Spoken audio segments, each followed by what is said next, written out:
राजाधिराज श्री सद्गुरुनाथ महाराज की जय। तीर्थस्वरूप परमपूज्य श्री रामराय गोविंद केळकर तथा श्री दासराम महाराज यांच्या वचनांवर आधारित श्री दादांचेच अंतरंग सत्शिष्य ना गोखले यांनी लिहिलेल्या नित्य नवा दिस जागृतीचा या ग्रंथातील आज ऐकूया 10 मे या दिवशीचं चिंतन. नाना अनुभव घेत जन्ममरणाचे झोके जीव खात असतो आणि अगदी नको नको झालं तरी देखील त्यातच त्याला गोडी वाटते. ही आणखीनच गंमत आहे. संसार संगे सुखावला ना देखिला ना ऐकिला, परममूर्खा माझी मूर्ख जो संसारी मानी सुख. या संसार दुःख ऐसे दुःख आणिक नाही. ही समर्थांची वचन आहेत. अनित्यम असुखम लोकम इमं प्राप्य भजस्व माम, तेषामहम समुद्धरता मृत्यू संसार सागरात. भगवद्गीतेतला हा श्लोक. संसाराचं खरं स्वरूप उघड करणारी ही वचनं आहेत.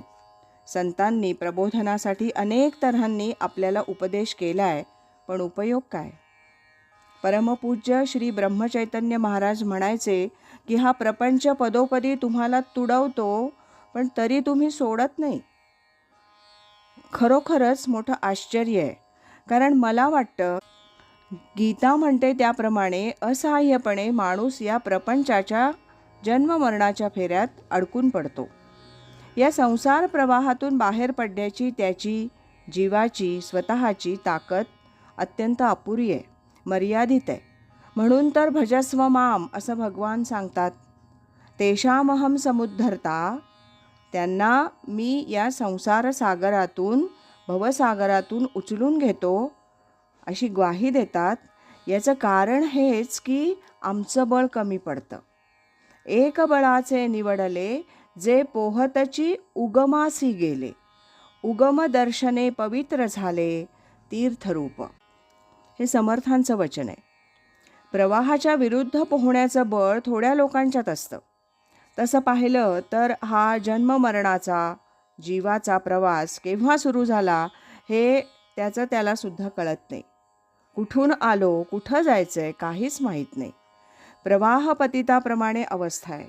तरीही ज्याची त्याला प्यार कोठडी असं जे म्हटलं आहे ते खूप अर्थपूर्ण आहे. यातून सुटून जायचं कुठे हेच कळत नाही. म्हणून तर मनुष्य यात रमत नाही ना. सुटकेलाही मन घाबरते असं जे कविश्रेष्ठ गदिमा म्हणतात ते अगदी सत्य आहे.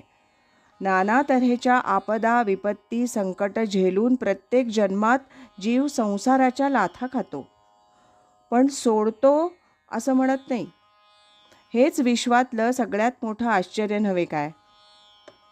या बाबतीत विवेक आणि वैराग्याचा आधार आणि सद्गुरू कृपेनं साधन घडलं तरच हा वर्तुळाकार प्रवास थांबणार आहे, अन्यथा नाही.